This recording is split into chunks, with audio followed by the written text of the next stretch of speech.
Hello and welcome. I am Patchworth, your game clown, once again. And welcome to Winter in Fairbrook, the flower shop.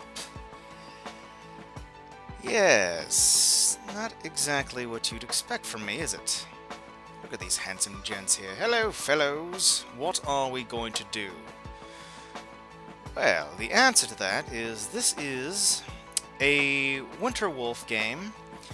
And if you know of any Winterwolf games, you know they specialize in dating sims. Now, Winter in Fairbrook is actually a sequel to The Flower Shop, which involves a young man journeying to the countryside to help his, I believe, ailing uncle work a farm, or possibly an actual flower shop to sell to the locals in order to help him in his time of need. It's a little bit like a dating sim mixed with a little bit of Harvest Moon.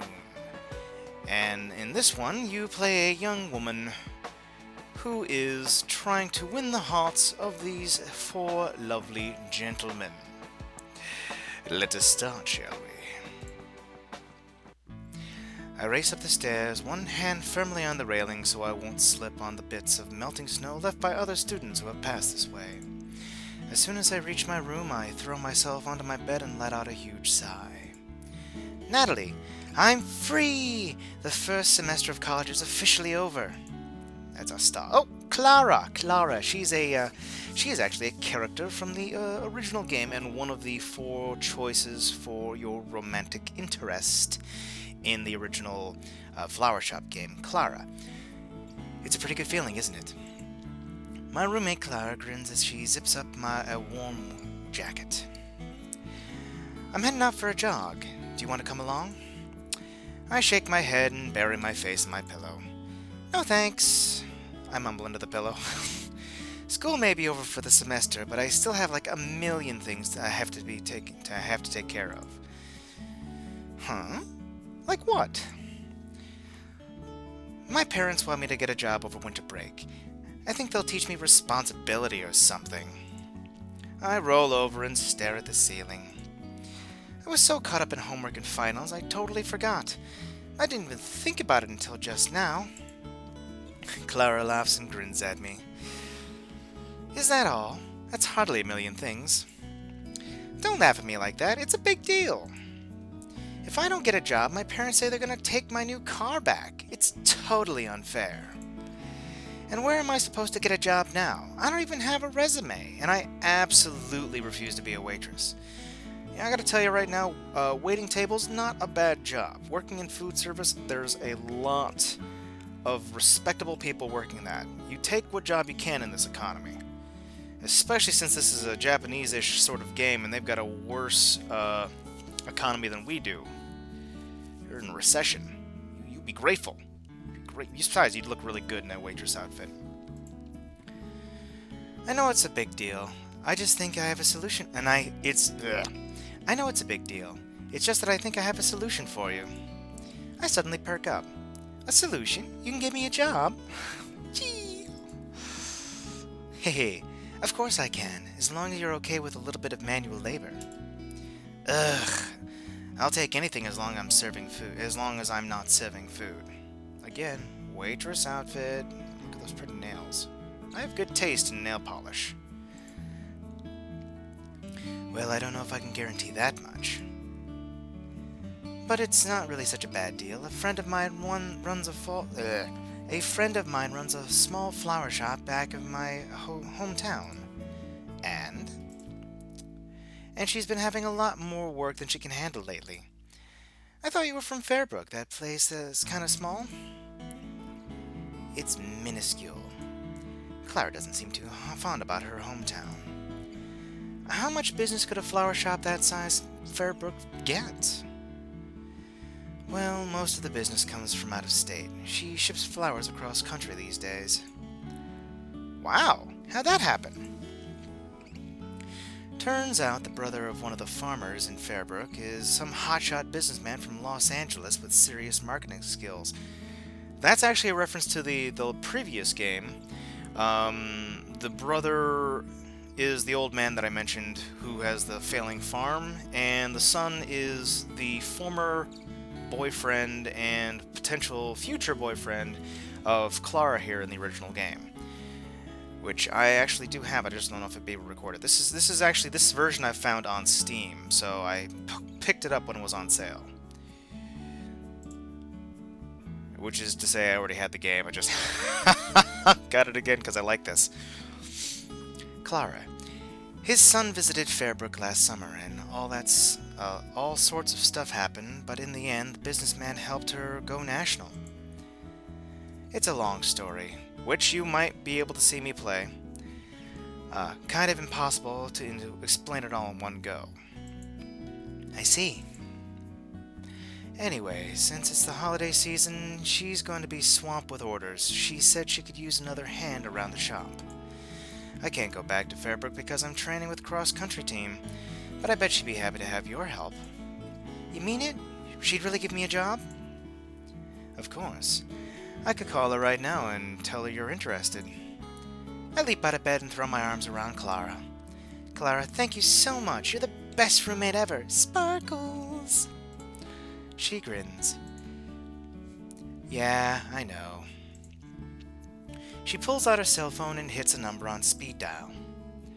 Let me just call her and talk to her about it. She waits a few moments as the phone rings. Hey, Susanna, one of the other characters from the original. It's Clara. Yep, I'm doing fine. Hey, about the thing we talked about, I can't really make it, but my roommate said she'd be happy to help. Tomorrow? Wow. Clara puts her hand over the receiver and whispers to me. Can you be there by tomorrow? Sure. I respond before I fully comprehend the question. Clara grins and hands back the phone. She said she'll be there. Great. Clara gives me a thumbs up. All right, have fun. Say hi to everybody for me, okay? Later. Clara hangs up the phone and tucks it away. Looks like it's even busier than I thought. Suzanne says if you could make it there tomorrow, that would be really great. Oh, yeah, sure. Cool. Claire grabs the old sheet of math homework and scribbles an address across the back. That's the place you have to be then. Anyway, I'm heading out. See ya! With a small wave, she heads out, shutting the door behind her. Phew! I throw myself on my bed in relief. I actually have a job. What a miracle. However, even as I feel myself relax, reality starts creeping in on me. Tomorrow? Tomorrow? What am I even supposed to be doing? I never worked at a flower shop before. What if I screw up? What did Clara mean if she couldn't guarantee I wouldn't be serving food? I remember Clara saying Fairbrook is pretty tiny. They get internet back there, at least? How am I even supposed to be out there? Oh man, why do I never think ahead? I roll over and bury my face in my pillow again. Maybe I'll just worry about this later. Good plan, good plan. Thumbs up all around. After a couple of hours of trying to fall asleep, I finally drag myself out of bed and switch on my laptop. I type in the address that Clara gave me onto Map Searcher.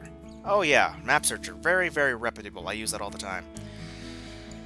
It's only a couple of hours away if I take the highway, although the last time I tried the highway, I nearly totaled my car. Oh well, fastest route is fastest. Might as well take it. I print out the directions and send a short email to my parents saying that I found a job in Fairbrook. That should be fine. I should probably leave early tomorrow. But it's still early evening, so I don't have to worry about it too much yet. I log onto some game site and spend the next few hours popping bubbles, lining up blocks, and mashing monsters. Ooh! That sounds like a game that I should play on this show. The hours speed by faster than I expect. Clara, you're still up? Clara enters looking tired but pleased with herself. Her face is flushed red from running outside in the cold. She looks surprised to see me awake. I look out the window. The sky is already dark. Yeah, what's up? Nothing. I just thought you'd want to sleep early. It's a pretty long drive to Fairbrook. It should be fine. If you say so. She shrugs. See you in the morning, I guess. Yeah, see you. I reply, distracted. It barely registers with me that Clara gets ready for bed. I finally glance down at the clock on my computer. 2 in the morning? Oh no. I glance around the room, glance around at random clothing and books scattered across the dorm room. I haven't even started packing yet. I rush around the room, scooping up all my clothing and other belongings. This chick's a real catch. I'm sure she'll nab a nice man when she gets to Fairbrook. I honestly have no idea what I'll be needing once I get out there, so I cram my suitcase full of practically my entire wardrobe. Half of my clothes haven't even been washed yet. I guess I can wash them when I get there? It always feels like I'm doing everything at the last minute. I finally get everything packed and rush to print out the directions to Fairbrook. Didn't you already do that? It looks like my parents have written an email back to me. I glance over it quickly. They want to know what sort of job it is. I quickly type in flower shop and hit the reply button before rushing back to my packing. By the time I'm done, the sun is already coming up. Guess I have no choice. I drag my suitcase to my car and toss it in the trunk with a groan. What a way to start winter break.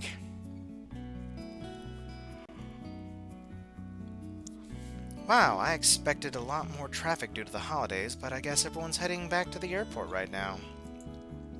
I situate myself in one of the middle lanes on the highway and zip along without any interruptions. Man, this is boring. I wish I had at least my MP3 player to entertain me, but naturally I stuffed it in my suitcase along with my clothes. After a few hours, I pull off an exit and find myself driving through a quaint little town. Is this Fairbrook? I glance down at the printed instructions. Nope. Looks like I still have a ways to go. When I look back at the road, I realize I've drifted off to the other lane. Oh, God! Woman! Pay attention! Yeep!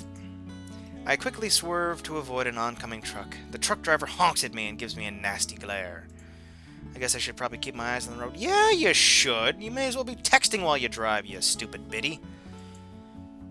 Hey, here we go. Oh, it's a really pretty town. I don't remember if this is like what it looked like in the last game, but I know it wasn't covered in snow. Nice little neighborhood. The next 2 hours are much more uneventful. The next 2 hours are much more uneventful, and I finally roll into the Fairbrook. Wow, this place is even smaller than I thought it would be. I always thought Clara was exaggerating when she talked about how small her hometown was, but this place really is tiny. The library, what looks like a general store. I'm guessing that small shop with the flowers in it is the flower shop. I pull up to the flower shop and idle for a moment. The front door swings open and a young woman with blonde curls hurries out with a smile on her face. Natalie! I turn off the engine and slump back to my seat. Ugh, made it. The woman knocks on my window and I swing my car open slowly. A sudden gust of frigid air fills the car. I wish I had remembered to wear a jacket, but naturally it's in my suitcase instead of on me. Hi? I roll my head back and gaze dolefully up at her. She looks incredibly chipper, especially for how cold it is outside. Like I said, this was one of the characters you can romance in the previous game. She looks cute still. Susanna, right? That's right. I'm so glad you could make it. Clara told me you'd be coming. Yeah, well, I'm here. Oh my. Oh my, I do declare. I think she's gonna have a southern accent. That's gonna be awesome, like a southern belle. Susanna steps to the side to allow me to exit the car. You must be so cold. Why don't you come on inside? I thought you'd never ask. I dart into the flower shop and sigh in relief as soon as I enter the warm building. Here, let me show you to your room. Oh! Nice. It's like a B&B.